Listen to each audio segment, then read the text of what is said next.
안녕하세요. 오늘 강의에서는 석유 판매업 등록과 신고 절차를 중심으로 말씀드리겠습니다. 등록과 신고는 단순히 형식적인 절차가 아니라 석유 판매업자의 법적 지위와 영업 자격을 부여하고 관리하기 위한 핵심 제도입니다. 그리고 강의 중간중간에는 실제 현장에서 자주 발생하는 사례도 함께 소개해 드리겠습니다. 먼저 등록과 신고의 차이를 이해하는 게 중요합니다.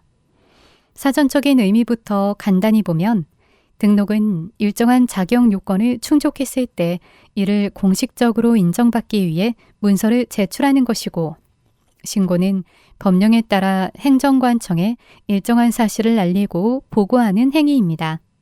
그래서 석유 및 석유 대체연료 사업법에서는 등록을 영업을 시작하기 위해 일정 요건을 갖추고 행정기관의 허가를 받아야 하는 절차로 보고 있습니다. 반면 신고는 이미 갖춰진 영업 사실을 행정관청에 알리는 절차라고 이해하시면 됩니다. 즉, 주유소나 일반 대리점은 등록을 통해 영업 자격을 얻어야 하고, 일반 판매소는 신고만으로 영업이 가능합니다. 정리하면 등록은 허가제, 신고는 보고제 성격이라고 보시면 됩니다. 여기서 중요한 점은 업태별로 등록과 신고를 담당하는 기관이 다르다는 점입니다.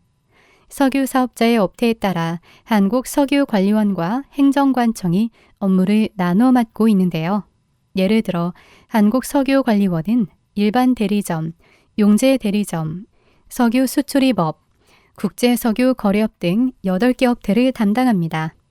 반면 행정관청은 주유소, 용재 판매소, 일반 판매소 등 5개 업태의 등록과 신고 업무를 맡고 있습니다. 실제 현장에서도 어디에 접수해야 하느냐를 궁금해하시는 분들이 많아서 이 부분을 정확히 구분해서 기억해 두셔야 합니다. 그럼 주유소 등록 절차를 예로 들어보겠습니다. 주유소는 모든 절차를 행정관청이 담당합니다. 주유소 사업자가 신청서를 작성해서 제출하면 행정관청이 이를 접수하고 내용 검토를 거쳐 등록 적격 여부를 판단한 뒤 적합하다고 판단되면 등록증을 발급합니다. 반면 일반 대리점의 등록 절차는 주유소와 다른데요. 신청서를 관리원에 제출하면 관리원이 접수 후 직접 현장 실질 조사를 진행합니다. 등록 요건 충족 여부 등 검토가 완료되면 그 결과를 지자체로 보내는데요. 이후 지자체가 최종 수리 여부 판단을 내리고 이상이 없으면 석유 판매업 일반 대리점 등록증을 발급합니다. 그리고 발급된 등록증에 대한 등록대장 기재는 다시 관리원에서 진행하게 됩니다. 여기서 꼭 기억하실 점은 신청 서류를 빠짐없이 제출해야 접수가 된다는 겁니다. 한두 개라도 빠지면 심사가 지연되거나 반려될 수 있으니까 반드시 서류 체크리스트를 활용해서 꼼꼼하게 준비하는 것을 권장드립니다. 다음은 석유 판매업의 등록 요건인데요. 등록 요건은 업태별로 조금씩 차이가 있습니다. 먼저 일반 대리점에 대해서 알아보겠습니다. 일반 대리점은 저장시설은 700kl 이상, 수송 장비는 50kl 이상, 자본금은 1억 원 이상을 갖춰야 등록이 가능합니다. 해상 대리점은 조금 다릅니다. 1급지, 2급지, 3급지에 따라 자본금, 연료 공급선, 수송 장비 요건이 각각 달라지는데요. 이 부분은 항만운송사업법 시행령 별표 6에서 정한 선박 연료 공급업 등록 기준을 그대로 따릅니다. 등록을 원하는 분들이나 영업을 하고 계신 분들께서 많이 궁금해하시는 것이 바로 시설 위치 요건인데요. 원칙적으로는 신청한 시도 내에 저장시설과 수송장비를 설치해야 하지만 실정을 고려해서 예외적으로 인접 시도에 설치를 할 수 있습니다. 그래서 사업계획 단계에서 반드시 해당 지자체와 미리 협의하는 게 중요합니다. 다음은 주유소입니다. 주유소의 경우 지하 저장시설, 주유기, 공중 화장실을 반드시 갖춰야 합니다. 지하 저장시설은 서울 40kl 이상, 그 외 지역은 20kl 이상 설치가 되어야 하며 주요기는 지역과 관계없이 최소 1대 이상, 공중화장실도 1개 이상 설치해야 합니다. 이번에는 일반 대리점 등록과 관련된 사항들을 알려드리겠습니다. 일반 대리점을 등록하기 위해선 석유사업법에서 정한 서류들을 석유관리원으로 제출해야 하는데요. 먼저 석유사업법 시행규칙 별지 제6호 서식에 따른 석유판매업 등록신청서가 필요하며 이와 함께 사업계획서, 부동산 매매계약서 또는 임대차 계약서, 보험가입 증명서 등 투자 내용을 확인할 수 있는 서류를 제출해야 합니다. 또한 저장시설 현황 자료와 수송장비 명세서를 첨부해야 하는데 이때는 반드시 독점적 사용권을 증명할 수 있는 서류가 포함되어야 합니다. 법인의 경우는 등기부 등본, 개인 사업자는 출자 총액 증명서를 내야 하고 추가로 사업자 등록증과 대표자의 기본 증명서 등 결격사유 조회용 서류도 필요합니다. 이렇게 서류가 빠짐없이 제출되면 접수를 하게 되는데요. 일반 대리점 등록의 처리 기간은 접수일로부터 영업일 기준 7일이 소요됩니다. 추가로 항만 운송 관련 사업을 이미 등록한 분이 해상 대리점으로 등록하려는 경우에는 항만 운송사업법 등록증 사본으로 일부 서류를 대체할 수 있다는 점도 꼭 참고하시기 바랍니다.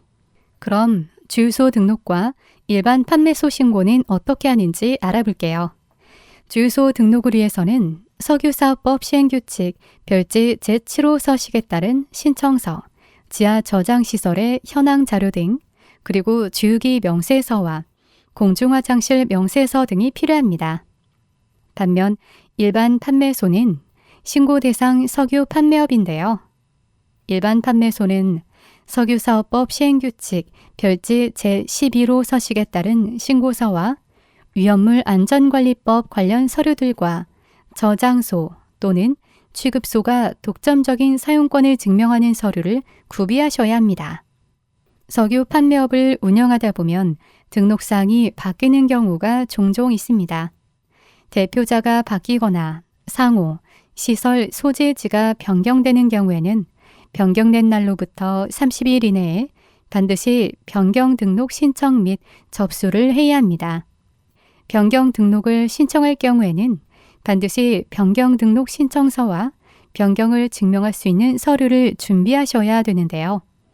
혹시 궁금하시거나 잘 모르실 땐 언제든 석유관리원이나 행정관청으로 문의하셔서 안내를 받으시길 바랍니다. 이번에는 등록과 신고와 관련된 주의사항을 안내해 드리겠습니다. 앞서 설명드린 것과 같이 변경 등록이나 신고를 신청해야 하는 항목들 꼭 기억하시고요. 더불어 사업을 새로 시작하거나 휴업, 폐업을 할 때도 사유가 발생한 날로부터 30일 이내에 석유관리원이나 행정관청에 신고해야 합니다. 만약 정당한 사유 없이 6개월 안에 사업을 시작하지 않거나 영업을 시작했더라도 1년 이상 영업을 하지 않으면 등록 취소의 사유에 해당될 수 있으니 주의하시기 바랍니다. 즉, 이런 등록과 신고는 단순한 절차가 아니라 사업자 지위를 유지하기 위한 필수 요건이라는 점을 반드시 기억하세요. 다음으로 석유 판매업자의 위반 행위에 따른 행정처분 부과 기준을 살펴보겠습니다. 먼저 등록이 취소되거나 영업장이 폐쇄되는 경우가 몇 가지 있는데요. 첫 번째, 거짓이나 부정한 방법으로 등록, 신고를 한 경우입니다. 그리고 결격 사유에 해당하게 된 경우, 정당한 사유 없이 6개월 이내 사업을 시작하지 않거나 영업을 시작했더라도 1년 이상 영업을 하지 않을 경우입니다. 또한 시설 기준 등 등록 요건을 유지하지 못한 경우에는 1회 위반 시 사업정지 3개월 또는 과징금이 부과될 수 있습니다. 등록이나 신고와 관련된 행정처분이 무거운 만큼 사업자분들의 주의가 더욱 필요하겠죠. 이번엔 과태료 사항인데요. 변경 등록 또는 변경 신고를 하지 않거나 거짓으로 신고하는 경우에는 최대 500만 원의 과태료가 부과됩니다. 그리고 사업의 개시, 휴업, 폐업 신고를 하지 않거나 거짓으로 신고한 경우에는 최대 300만 원의 과태료가 부과됩니다. 석유 사업자들은 등록과 신고가 끝난 뒤에도 이런 규정을 철저히 지켜야 하며 위반할 경우 사업 정지 또는 과징금 그리고 과태료로 이어질 수 있다는 점을 꼭 유념하셔야 합니다.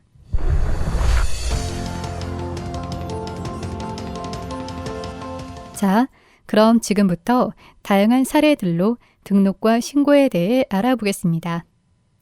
첫 번째, 변경 등록 시 변경된 날부터 30일 이내에서 30일 계산의 시작일에 대한 질문입니다. 석유 사업법에는 별도 규정이 없지만 민법 제157조에 따라 조일은 산입하지 않은 것이 원칙인데요. 따라서 변경이 발생한 당일은 제외하고 계산해야 합니다. 다음은 대표자 변경 시 30일 기산일에 관한 질문입니다. 이 경우 등기일이 아니라 실제 취임일, 즉 대표자가 업무를 시작한 날을 기준으로 30일 이내 변경 등록을 해야 합니다. 간혹 대표자 변경의 기준을 등기상 전부 증명서의 등기일로 알고 계신 사업자분들이 있는데요.